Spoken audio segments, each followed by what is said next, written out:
simle yi melaktiga don kibaru keneka biye juma ye marsi kalo kileta ani filay anga foli be obela jele kabine o sigerola bi kibara mbambulo ga doklo ka odo ode ga fo ko gawo marala finitu ye e majugu do hon mine ramunu sera ma ko nyala ulay na ga fo ko finisigu ga bara do konona la gawo ana laminna no oye lagana okmuye ko ulu koni ye majugu do hon mine nulu kun kelen do ka gawo ko toro ko sobere aywa ira la ga fo ko ni waliya nun koni kela marsi kalo kileta ani kelen konona la ko ni majugu nun koni ye mata koni bonyo ko koni wa ko ni mata na ma saba koni bala kulu bolembe mala muni ye nulu ye maye muni waliya cheluguta ka nyasi tamala do ma dogo mun konona la gawo ale ni kosi chelala ni ma wolonbla koni to ko ulu ye maye ulu fana bolendo mawla munu ye bakan shuenge gawo ale ni ekidali koni franchela aywa ayra ga fo ko en koni ga ni minali koni la finitugu fe ko fen chama koni boru bulu ina fo marfa kise ani moto ani mi yere koni ye telefone ye ani wari mugu yere ko wari mon meta wabi saba koni bonyo ko konna ami wakati mina ko bi ko ni majugu nun koni be kritikila mo ga buluka ko oni kirim ga kan obna doka aywa o temene ga boye mi yere ga wona lamini koni finitugu ga nyama ye ni ale colonel Isa Mahamadu Kulubali ale koni bora ka ida ka fo ko abe gawo ana lamini bela jelefu ni aye uluka ni baran ye sansoro ko dugula mo ka demedu ko wa ko ale te segen ulu koni fulla ali bi ale koni be mi fo o de ga fo bela jele ki chesri wala sa kulu deme ka ni majugu nun kele ka taka bo anga jamana kono ya to gami aywa o temene ga be ki wara wala mambulu ga dokulu ka o de ga fo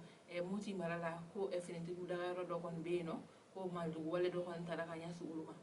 aywa kibara mun sera la ira na ka fo ko mi ye marsi kalo kileta ani kelen nega kanya muga ani fila kono la sufe ko finitugu daga ro do kon be no obe ko akuru dugu kono la ni abe jene koni sergiri la ko majugu kon taraka majugu wale kon taka nyasi anga finitugu ma ko o wala nun kono la finitugu koni fera bela jele ke kani majugu nun koni gen ko sobre ka taka bu daga ro la ko uhoni kele gana ko sobra ni ma fla nun honi ni nyoche nga ami wakati mina ko bi ko majugu nun chama kon be no ku bulla aywa ni waliya nun ko fe ko sega sega lu kon mega ke ka do majugu aga am kon be no no sara ani mi minela finitugu bulu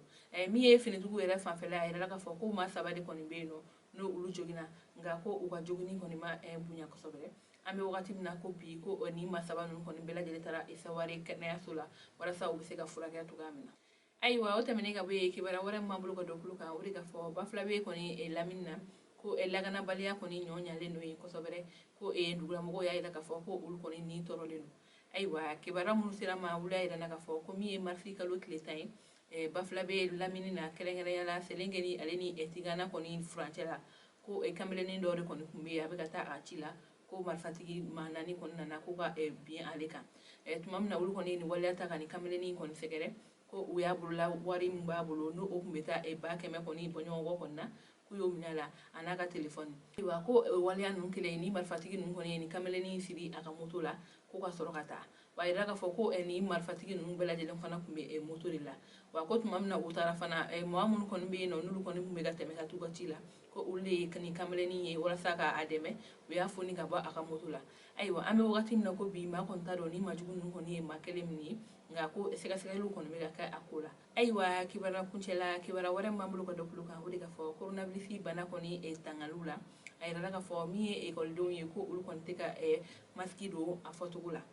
aywa kibara mun sira ma wula ayra ka fo ko kamni nyina kalam moni tatmala ko mi kalanso ye ko agelalu ma ko sobere ko école do bela jede ngoni ka maskido kata classe kono sabla ko coronavirus bana kisebe anga jamana kono aywa ko okum konna la sega sega lu koni kala ida ka fo ko kalanso chama konna ko école do kon tiga ni maskido adon tukula aywa ore la se fe kuna fondino usira école de ndo ma ku nyiniga we ayida ka fo ko ulu chama koni be no ulu te maskido ko mina ko sabla ko abe fiyentige ulu la wa do fana ayida ka fo ko mi ulu era ka karamu ye ko ulu era fana te maskido ko ora to ulu konte ka so maskido wa alibi o sega sega lu nun sen fe kalanso nyamogo do koni ayida ka fo ko ulu ga kalanyoro la ko jaguare do ibe maskido ko wa ko ni ma maskido kite do ulu ga kalanso aywa o temene ga be mi école de masawi ulu koni ayida ka fo ko koni ay école de chama koni be ulu te ga maskido ko ga kunge ulu koni yere mi école de masawi ko ulu koni dalende eni banaina ko o fana jɔyɔrɔba bɛ masigi donbaliya la ka taa kalanyɔrɔ la. Ayiwa an balimaw ni ne kun ye an ka bi don kibaru ye ka da o kulo kan aw ni ce aw ka kulomajɔ la aw k'an mɛn don n'a nata.